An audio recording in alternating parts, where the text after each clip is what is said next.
हिमालय की बर्फीली ऊंचाइयों में एक झील है। एक ऐसी झील जिसके किनारे पर मौत का एक अजीब सा सन्नाटा फंस रहा है। और जानते हैं क्यों? क्योंकि वहां बिखरे पड़े हैं सैकड़ों इंसानी कंकाल। आज हम इसी रहस्य की पड़ताल करेंगे। एक ऐसा रहस्य जिसने दशकों तक बड़े बड़े वैज्ञानिकों को हैरान कर दिया। तो चलिए रूपकुंड की इस खौफनाक और रहस्यमयी कहानी की गहराई में चलते हैं। जरा सोचिए, रात का अंधेरा, आप हिमालय की ऊंचाइयों में बिल्कुल अकेले खड़े हैं। चारों तरफ घना सन्नाटा और हवा इतनी ज्यादा ठंडी है कि सांसें भी जम जाएं। और फिर आपकी नजर जाती है जमीन पर, जहां इंसानों की खोपड़ियां पड़ी हैं। एक दो नहीं, 10-20 नहीं, बल्कि सैकड़ों। जी हाँ, सैकड़ों की तादाद में इंसानी कंकाल और खोपड़ियां, जो ना जाने कितनी सदियों से वहीं बिखरी पड़ी हैं।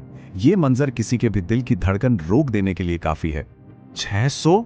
600 से भी ज्यादा, ये कोई छोटा मोटा आंकड़ा नहीं है। जरा सोच कर देखिए, इतनी बड़ी संख्या में लोग एक साथ दुनिया की सबसे मुश्किल जगहों में से एक पर आखिर कैसे मर सकते हैं? ये एक सवाल नहीं है, ये इस रहस्य की वो पहली और सबसे बड़ी पहेली है जिसने कई सालों तक सबकी नींद उड़ाए रखी। आखिर हुआ क्या था इन लोगों के साथ?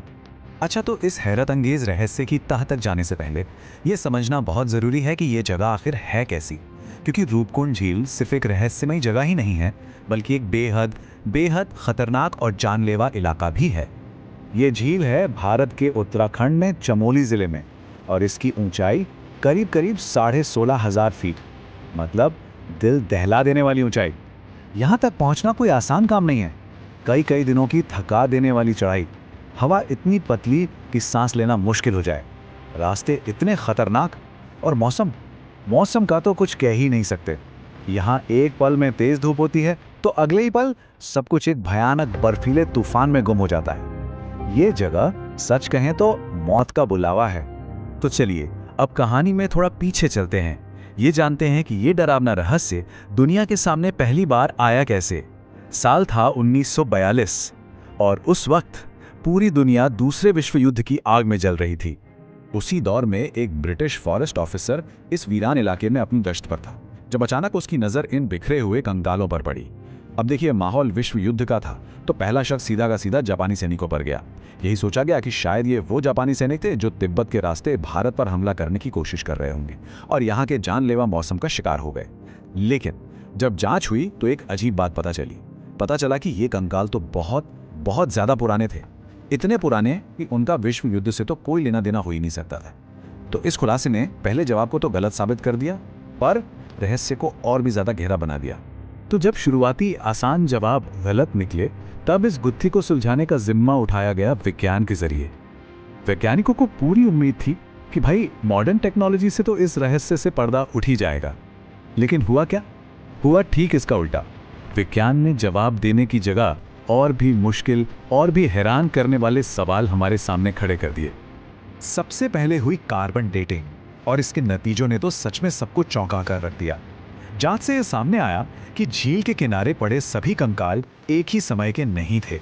नहीं, उनमें से कुछ कंकाल करीब 800 साल पुराने थे, मतलब 9वीं सदी के, और कुछ दूसरे कंकाल सिर्फ 200 साल पुराने, यानी 19वीं सदी के। इसका मतलब क्या हुआ? मतलब साफ था, ये किसी एक भयानक हादसे का नतीजा नहीं था, बल्कि यहाँ अलग अलग समय पर सदियों के फासले पर कम से कम 2 बड़ी मौत की घटनाएं हुई थीं। और इस एक नतीजे ने एक नया और बहुत बड़ा सवाल खड़ा कर दिया कि अगर ये लोग सदियों के फासले पर मरे, तो ये अलग अलग समूह आखिर थे कौन? और सबसे बड़ा सवाल तो ये था कि वो बार बार इस इतनी खतरनाक और वीरान जगह पर आए क्यों रहे थे। इस सवाल का जवाब हमें मिला अगली वैज्ञानिक जांच से, यानी डीएनए एनालिसिस से। डीएनए टेस्ट के नतीजों ने कहानी में एक ऐसा मोड़ ला दिया जिसकी किसी ने सपने में भी कल्पना नहीं की थी। जांच में पता चला कि इन कंकालों में 2 बिल्कुल अलग अलग जेनेटिक ग्रुप थे। एक ग्रुप तो दक्षिण एशिया, मतलब भारतीय मूल का था, चलो ये तो समझ आता है। लेकिन दूसरा ग्रुप था पूर्वी भूमध्य सागरीय इलाके का। आसान भाषा में कहें तो ग्रीस और क्रीट जैसी जगहों का। सोचिए, हजारों मील दूर से आए ये लोग 9वीं सदी में हिमालय की इस मुश्किल ऊंचाई पर आखिर कर क्या रहे थे? ये रहस्य अब सुलझने की बजाय और भी ज्यादा उलझ चुका था। जब विज्ञान भी इन सवालों में उलझकर रह गया तो जांच करने वालों ने एक आखिरी उम्मीद से स्थानीय लोक कथाओं का दरवाजा खटखटाया। और हैरान करने वाली बात यह है कि सदियों से उस इलाके में जो एक कहानी सुनाई जाती थी, उसी कहानी ने इस पूरे रहस्य को सुलझाने की चाबी दे दी। वहां के स्थानीय लोगों में एक कहानी बहुत मशहूर है। कहानी यह है कि सदियों पहले एक राजा अपनी पूरी टोली के साथ नंदा देवी के इस पवित्र इलाके में आया और उसने वहां उत्सव मनाकर देवी का अपमान कर दिया। इससे देवी इतनी क्रोधित हुई कि उनके प्रकोप से आसमान से लोहे के गोलों की बारिश हुई, यानी पत्थरों की बारिश, जिसमें सबके सब मारे गए। अब जब वैज्ञानिकों ने कंकालों की खोपड़ियों की फोरेंसिक जांच की तो एक बेहद चौंकाने वाली बात सामने आई। हर एक खोपड़ी पर बिल्कुल एक जैसे गोल आकार के फ्रैक्चर थे। ये चोटें किसी तलवार या भाले से नहीं लगी थी, बल्कि ऐसा लग रहा था जैसे किसी भारी गोल चीज ने ऊपर से आकर सीधा सिर पर वार किया हो। और बस यहीं पर सदियों पुरानी लोक कथा और आज का आधुनिक विज्ञान एक हो गए। अब ये बिल्कुल साफ हो चुका था कि इन सभी लोगों की मौत की वजह थी एक विनाशकारी, एक प्रलयंकारी ओलावृष्टि। और ये कोई मामूली ओले नहीं थे, ये क्रिकेट की गेंद जितने बड़े और पत्थर जितने मजबूत ओले थे, जो आसमान से मौत बनकर बरसे थे। अब जरा उस आखिरी मंजर की कल्पना करने की कोशिश कीजिए। लोगों का एक पूरा समूह, जिसमें स्थानीय गाइड भी हैं और दूर देश से आए यात्री भी, पहाड़ी रास्ते पर धीरे धीरे आगे बढ़ रहा है। हो सकता है वो किसी तीर्थ यात्रा पर हो या शायद किसी व्यापार के सिलसिले में। और फिर अचानक मौसम करवट लेता है। देखते ही देखते पूरा आसमान काले बादलों से घिर जाता है। बर्फीली तेज हवाएं सनसनाने लगती हैं और फिर शुरू होती है मौत की वो बारिश। क्रिकेट की गेंद जितने बड़े और भारी ओले एक के बाद एक गोलियों की तरह सीधा लोगों के सिर पर आकर गिरने लगते हैं।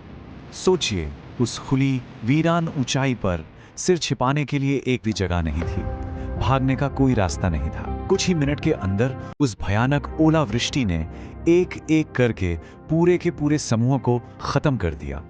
मौत के बाद उनके शरीर बर्फ की एक मोटी चादर के नीचे हमेशा के लिए दफन हो गए। हिमालय की वो ठंडी, सूखी और पतली हवा, उसने एक कुदरती फ्रीजर का काम किया और उन अवशेषों को सैकड़ों सालों तक महफूज रखा। और फिर सदियों बाद जब मौसम ने करवट ली और बर्फ पिघलनी शुरू हुई, तब जाकर ये खौफनाक मंजर धीरे धीरे दुनिया के सामने आया।